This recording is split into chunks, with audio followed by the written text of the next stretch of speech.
Okay, sticking positions. I'm amazed at all the drummers that do come and take drum lessons. No one understands the concepts of a downstroke, a tap, or upstroke, or a free stroke. And they play their rudiments close, but they can't get any speed, only because they do not understand the concept of the levels or the sticking positions.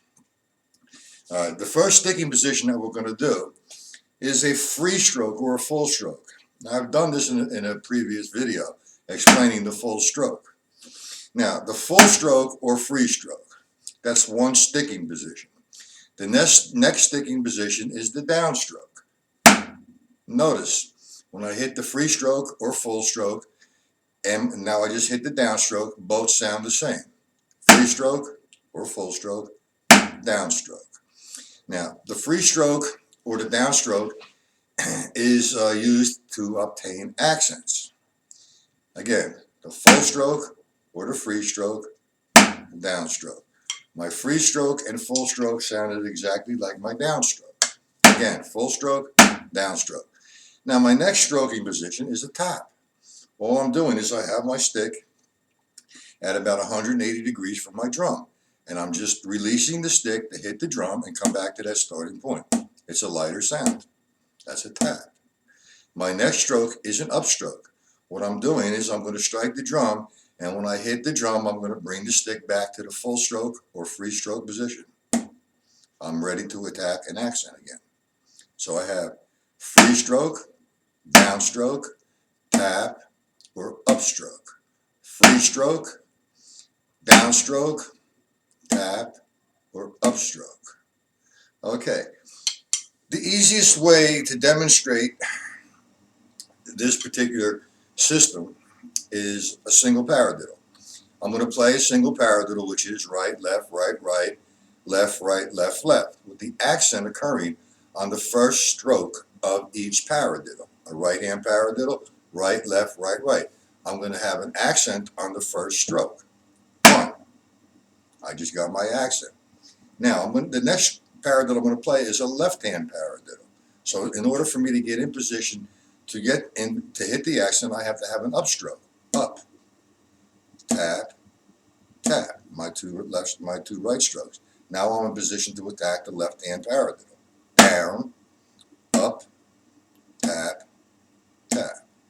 Down, up, tap, tap. Down, up, tap, tap.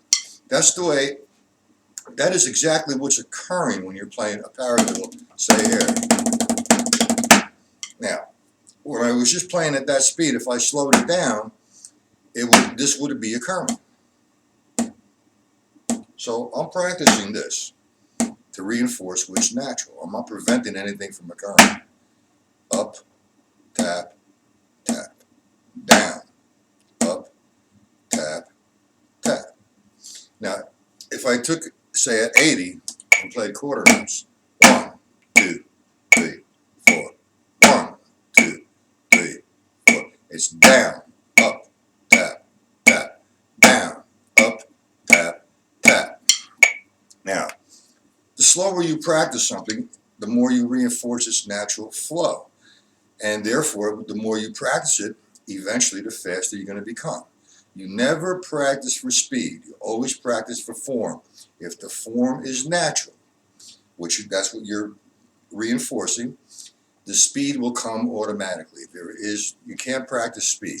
You can practice endurance, but not speed. It's down, up, the single paradiddle, tap, tap. Down, up, tap, tap.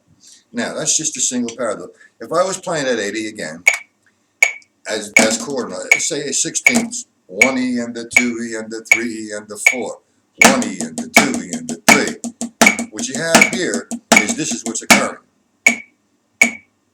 inside of that speed. So the more I practice this, the more I reinforce what's natural. The more I reinforce the flow. Again, 1, 2, 3, 4, down, up, tap, tap, down, up, tap, tap, down, up, tap, tap, tap. You can take that any place you want. Let's hit something like, I don't know, 160 maybe. That's my quarter note. That's 1, 2, 3, 4. 1, 2, 3, 4. Now, what I'm doing here is exactly what I was doing here. Now, 16. 1, 2, 3, 4. 1, 2, 3, 4. 1, 2, 3, 4. 1, 2, 3, 4. Pop. And you can take it any place you want. Once you get it feeling free, or let's try here.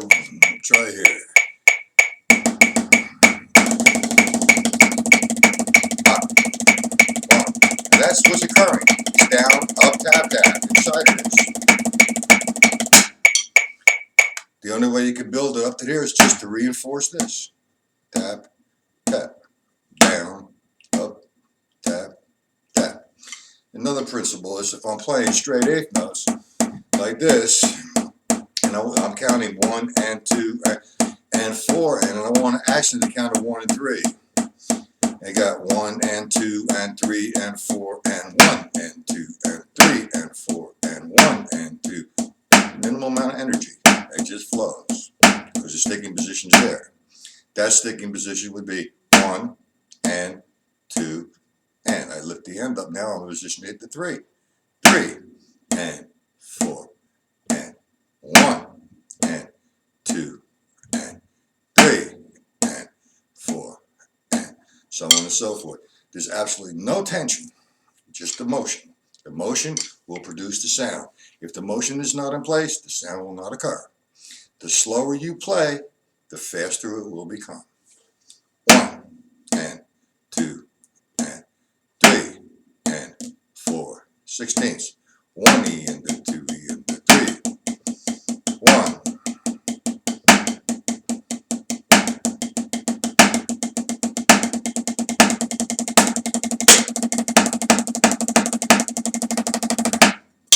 The motion has to be there. Hope that helps.